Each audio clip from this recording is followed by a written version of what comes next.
there is a freeze, it's called. It's an undercover freeze.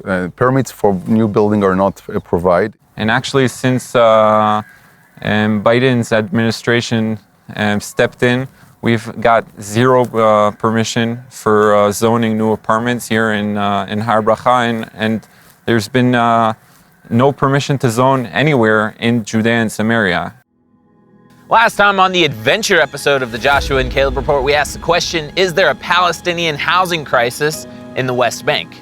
Today we're going to ask the question, is there a Jewish housing crisis in Judea, Samaria, the heartland of Israel?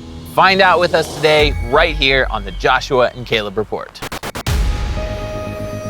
In a world plagued with anti-Israel propaganda, Paul Yavel presents the Joshua and Caleb Report, a positive voice of truth straight from Israel's heartland.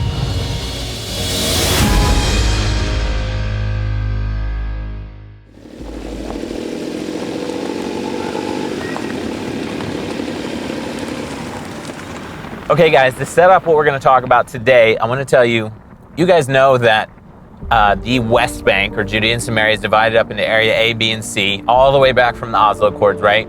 We're driving through an area B, which means it's open to Israelis and Palestinians, but it's under Israeli security control. Area A is a lot of the Arab towns, like some of the ones we went into in the last show, 100% Palestinian. But today we're going to talk about Area C, okay?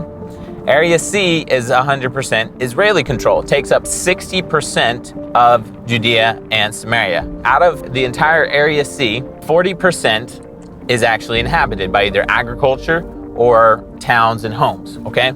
These settlements, you might hear them as illegal settlements, outposts, established settlements, whatever they are. The Jewish settlements in Judea and Samaria take up 1.7% of the entire Area C, okay? Very important to remember. 38% of Area C is either Palestinian agriculture or towns, okay? I bet you didn't know that. I bet you didn't know that there are Palestinian towns, homes, and farms in Area C. And in fact, some people think there's as many as 200,000 Palestinians living in Area C. But you should know that you have under 2% Jewish settlements, 38% Palestinian agriculture and homes. That leaves 60% completely wide open. This is what's happening, building in Area C, where we're gonna go right now, building a new Jewish community here in Judea and Samaria.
Nati, it's good to see you. Good morning. Good morning. Nati. Morning. Hi.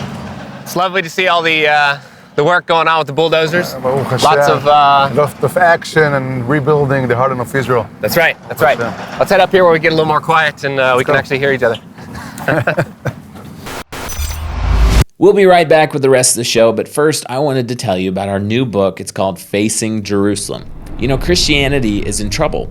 Every day our faith is attacked and often watered down. Those who are zealous for their faith are few in number, or they're not willing to speak up. A lot of young people are even leaving the faith of their childhood to chase the dream of this world. If we look carefully at the Bible, we find that God gives us hope through an ancient prayer. This prayer unlocks the door to forgiveness and God's favor in our lives. It all goes back to the dedication of the temple in Jerusalem when Solomon prayed for the nations. Solomon prayed for you. Many times when Christianity is seeking repentance and revival today, however, the key ingredient is left out, and it's facing Jerusalem. I was privileged to co-author this book, Facing Jerusalem, along with Zach Waller. Filled with our personal stories, this book paints a beautiful picture of how all believers should care about and recognize Jerusalem's key role in the redemption of the world. Solomon asked God to answer the prayer of those from the nations that look toward and face Jerusalem. Is this prayer still relevant today? Purchase our book at facingjerusalemthebook.com or click the link in the description below. You can even enter the promo code Joshua and Caleb for a special listener-only discount. Order your copy today and experience God's plan of redemption and blessing in your life. Just go to facingjerusalemthebook.com or click the link in the description below.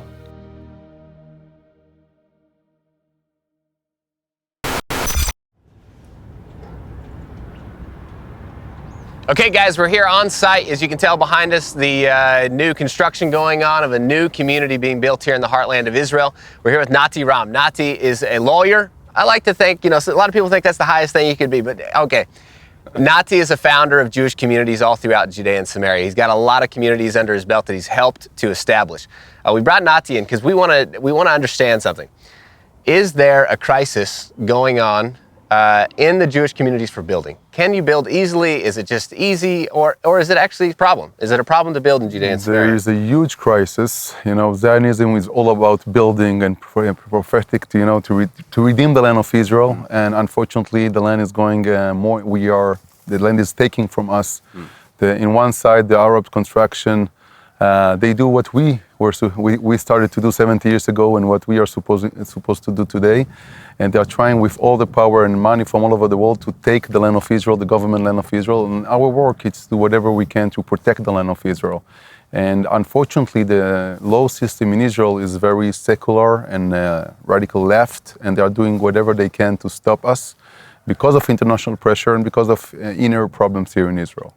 So can you describe to us the process? How do you take the first step to actually put a piece of equipment that we hear in the background? How do you get that there? How do you start to break the first ground? You need to locate usually a piece of land with government land of Israel, and in a tactical way to understand where is the most important to put your resource in. And then you start slowly, with a tent, with a family, with animals.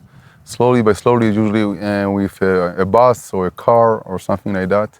And slowly, step by step, you have the privilege to fulfill the prophecies and, of course, a lot of prayers. Okay, so recently there's been a lot of reports coming out, even just recently an organization called Adkan talking about the Palestinians building specifically on Area C. And there's tens of thousands of Arab homes and buildings that have been built illegally, no permits, no anything. But nobody cares. The international world doesn't care. Not only that, but the European Union, which is a whole other topic, is actually funding tens of millions of dollars for the Palestinians to build like this.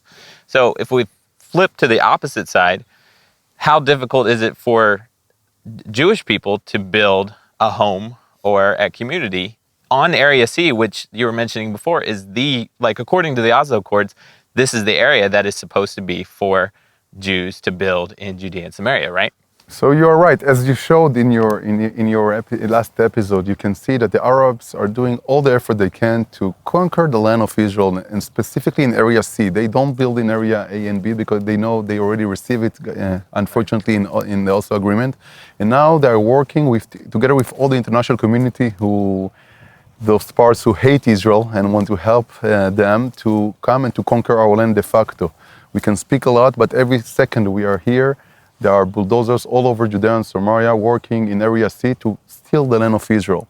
They do it strategical with a lot of people from all over the world, a lot of money, and we need to stop this. And unfortunately, our brothers and sisters here in Israel, we need to wake up. We need to fulfill the prophecies and to keep and to watch the land of Israel, because if not, it will be taken from us. And this is why here in the heartland of Israel, in Judea and Samaria, We are doing whatever we can to find pioneers with dream in their heart, with a lot of vision and brave people who are ready to do whatever it costs to come and to keep the land of Israel for Israel, to keep the present that they receive from God for Israel. How many towns would you say, on comparison, the growth that we see in the Arab towns that we documented on the last show was exorbitant? The Arab towns are growing like crazy. Are we seeing that kind of growth in the Jewish towns at all? There is a freeze, it's called. It's an undercover freeze.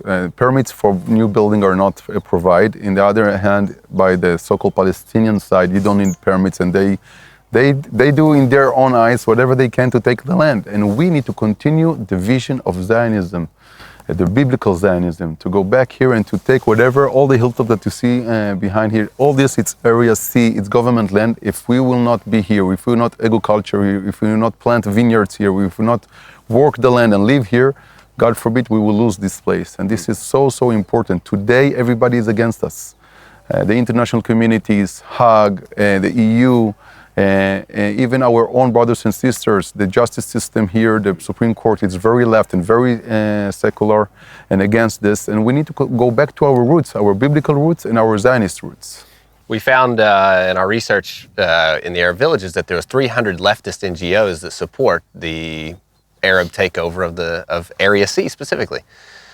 Is there any NGOs that are dedicated on the other side of helping Jews to build up the heartland of Israel and see Jewish communities built? Yes, there are. This is what we are trying to do. We are trying to help and to give a contra against those 300 NGOs here. There's not 300. You know, one for yes, every 100. Exactly. And you know, today, if you go to fundraise in the world against Israel, it's an easy task today. But if you want to do what it's truth and you know, if you are in the light side, you have a lot of obstacles on the way and challenges.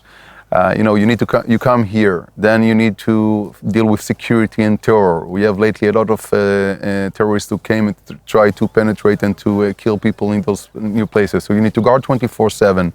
Then you need to start home and to be careful that the government will not destroy it because of international pressure. You need to start all over again to bring bulldozers from scratches, and this is something very, very difficult. But we have, you know, when you remember how our forefathers started here and how Israel started, we are a few days now before Yom HaAtzmaut for Independence Day, so you can understand that it wasn't easy then and it's not easy today, and we need to continue this work and not to forget that we are here for a reason. I want to ask another question because when we went to Palestinian towns, we documented house after house after house, hundreds, if not thousands of homes that are just empty. Even many of them you can just see right through the windows, right to the other side. And so obviously there's not a housing crisis in the Arab communities, and not only that, but they're building homes that they don't have people to live there. So in the Jewish communities, do you ever have the same, do you have homes in Jewish communities where you're looking for Jewish people to come live there? I can tell you that in my community in Esh we have 25 families on waiting list to come in. So we have a lack of a lot of housing. We don't have enough houses. And we need to develop more and more. And the government doesn't give enough permits. Although in the last 15 years we have a so-called right government, and not enough of permit came in. You know, every time Bibi, for example, gave a permit from the US, they start to shout on us why we give those permits, and there is a lot of international pressure. You know, we are light. We're supposed to be light for the nation, Am Israel, and there is a reason. It's a divine battle. It's an inner battle between good and bad, and there is a reason why every balcony, every home that the Jewish will build here, with the roamers all over the world, will try to prevent this. Because they know this is the way to bring Mashiach. When people of Israel will come here, will reconnect to the land of Israel, redemption will come. This is a part we are now testimonying redemption. And it's not easy. We are one against hundreds. But with Hashem, with God, we will win, Bezrat Hashem. Is it important for people all over the world to know the truth of what's going on here? And if people are supporting Israel and all they see is the mainstream media and that's not showing a true picture, like, is it important for people to know what's actually going on and what can they do to support the work? It's very, very important. As your work, it's so important to explain to the world the real truth, to bring the truth to people. direct connection with our friends all over the world. We need it more and more and more because our work we are doing here, to bring here a bulldozer, to do roads, to start a new home. It's like it's budgets of towns. It's crazy to do a waste, to bring electricity to water system, all those kind of things. It's something that we need to support from all over the world, and we need people who speak good English, who see the reality to broadcast this all over the world. All right, so what's the best thing that internationals could do to get involved? So first of all, to watch more and more your channel and to be more informed about the heartland of Israel. And I really believe in direct connection. Be in touch with us, call us, WhatsApp us, go to our Facebook, be in touch, understand what we are doing and why we are doing it, spread it out. Come to visit when it will be available, and of course support. This is Zionism 2021. This is the new biblical Zionism. It's a movement. We can do so much. We are small in quantity, but big with quality. And together with you guys all over the world, we can change the world and bring redemption.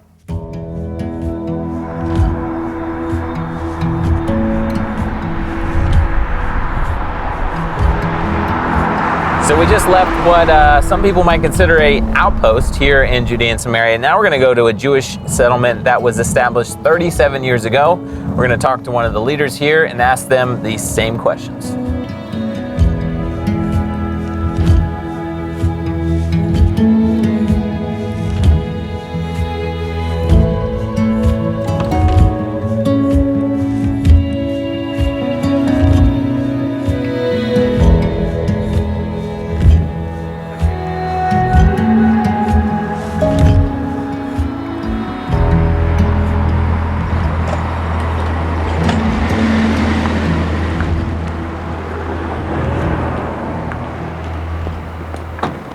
Okay guys, we're now here in the community of Har Bracha, the Mount of Blessing. This morning we were in a new community being established. Here we're in a very established community. Its founding was much like what we may have saw this morning, but today we're in a much different situation. Today we have Chaim Margolis here, who is the head of the community organizing and building and all the things that happen in this town. Chaim, can you give us a quick how old is this community, so that people can get a feeling of maybe some history? What a little bit about Har Bracha. The community of Har Bracha was established 37 years ago, and with only a couple of families, a lot of them left. It was pretty hard here. We're 860 meters over the sea level, and it snows here during the winter, and it's still cold here, even though we're getting close to the summer. And right now there are 3,000 people living here, 430 families.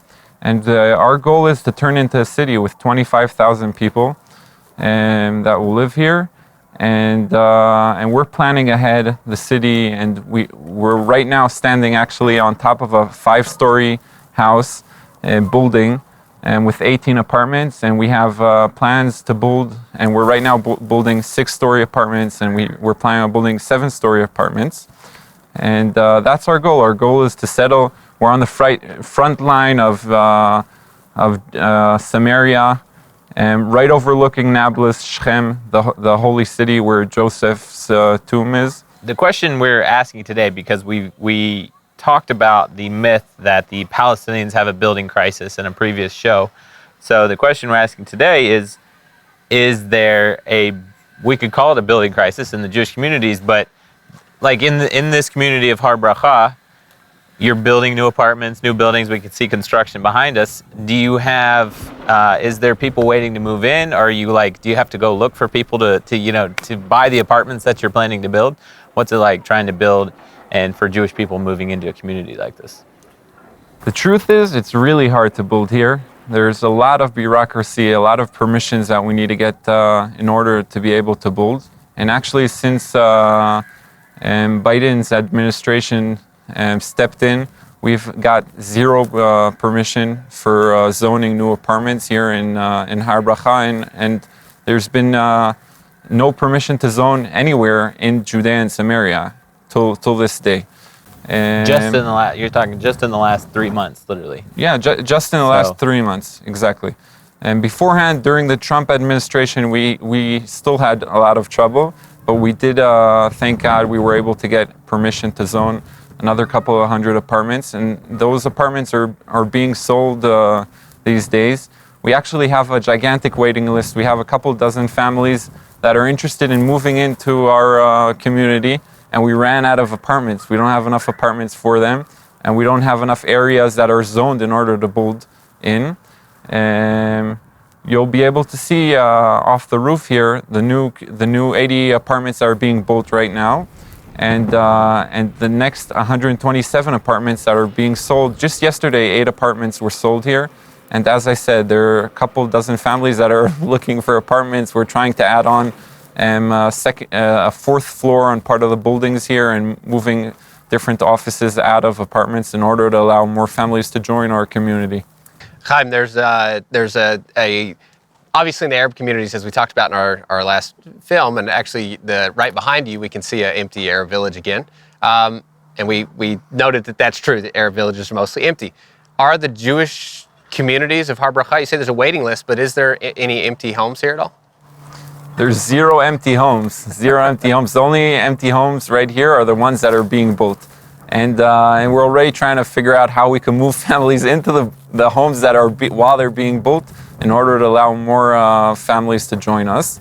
And as you said, right behind me there are buildings of Arabs that built in Area C on the land that's owned by the state, and they're taking over the lands, and they leave the buildings partially empty or fully empty. You said that it's very difficult to build. What do you mean by that? For everybody that's listening here, that maybe they don't know exactly the ins and outs. There's a lot of bureaucracy. When you're building a 7-story apartment, what does it take? Can you outline the process of actually the years of bureaucracy and what it takes to actually make this step? Because in the Arab towns we saw, there was 0. You just build. Well, and also we're like literally in the background. Hopefully the camera can show it too. But these in Area C, we're looking at Area C, homes and buildings being built by the Arabs, and we know 100% illegal, right?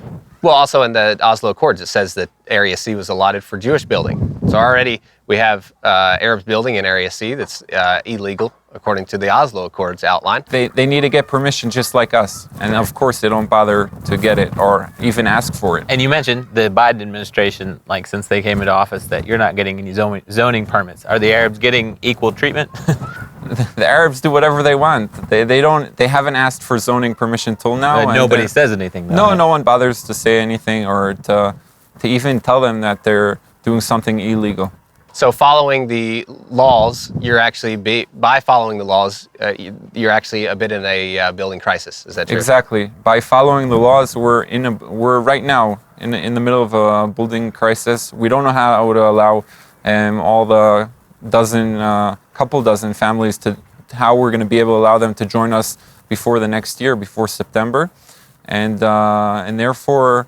We're trying to push ahead the zoning, but as I said, you also asked about the zoning. Zoning takes a couple of years, just the zoning. After zoning, you need to get a permit for building the building. That also takes about a year or 2. So we're already up to 4 or 5 years of only planning and getting different permissions. In Israel, the bureaucracy is pretty hard and pretty long, and takes a lot of work. So and that's before we even started building. That's before the tractors have started working on the land. And as the head of this in the community of the permits and taking care of all of this, how far out are you viewing? Like when you want to build a plan? Yeah, how far do you plan out? Our goal is to get to, right now we're, as I said, 430 families. Our goal is to get to 1,000 families within 10 years. To more than double ourselves within 10 years. But again, with this building crisis, nothing's clear. I'm not sure we're going to be able to get to our goal. We're working on it, but and that's our goal, and that's where we want to be. But it's not that clear that we'll be able to. And just too, I want people to make sure this is clear, because most of people watching are Americans. Like in the United States, if a builder wants to build in a town, he goes to the city council probably, or the local county, and he gets permits to build. Whereas here, you're saying literally, we're in Israel, you're building a Jewish community, and literally who is in the White House of the United States is actually dictating or having a huge influence on whether or not you can get a permit to build. Would that be a fair statement? That's exact. That's exact. In order to zone any apartment in Judea and Samaria, you need permission from the President of the United States. This is Israel. This is the Holy Land. This is Judea and Samaria. But we need permission for every apartment that's being zoned here from the President of the United States, and not only once. We need 4 times permission. 4 different times to get the same permission, to get the same okay. And every time it gets harder and harder. And now with the Biden administration, we haven't even been able to get any permission. It's crazy. It's hard to fathom. I think for Americans especially, that also one of America's biggest allies. And I mean, the greatest, only democracy in the Middle East, for America to be dictating whether or not you can build a house right behind us here. Chaim, what would you say to all the listeners that are watching that are saying, "Oh my gracious, I did not know that was true. I didn't know that Israel, in its own land, was having a building crisis," because basically what we just said is because of international pressure. We're speaking to internationals now. What would you tell them? There's no question about it. What you're seeing here is 100% true, and what you saw in the last video of the haunted towns and cities, you could see it from the rooftop right out here.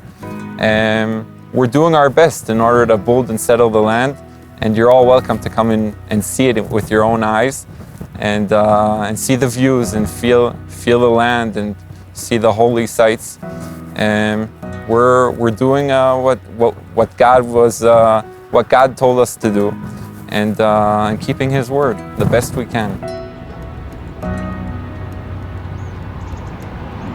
Okay, guys, we started this morning by asking the question, is there a building crisis here in Judea and Samaria in the Jewish communities?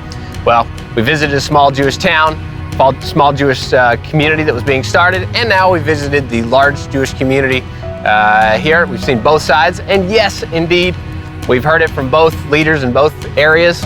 Yes, we've got a building crisis. Not only that, but even more so that the Biden administration took office in the United States. So Americans, you got a lot of work to do. Guys, leave us a comment down below and let us know, where do you want us to go next? What would you like to see us address? Who should we talk to?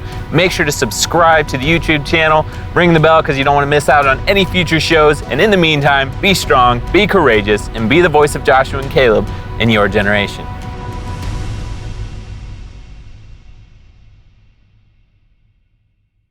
I wanted to tell you about how you can directly partner with the Joshua and Caleb Report to help us create more content. You can become a member of our Patreon page at patreon.com/Joshua and Caleb, or just click the link in the description below. Our mission is to carry on the legacy of the 2 spies, Joshua and Caleb, who brought a good report back from the land of Israel. Every week, we broadcast content straight from Israel's front lines, and our goal is to equip you to be a confident and bold ambassador for Israel. You can help us do all of this by signing up to be a member at patreon.com/Joshua and Caleb. We even have some really cool perks like the Joshua and Caleb Network mug.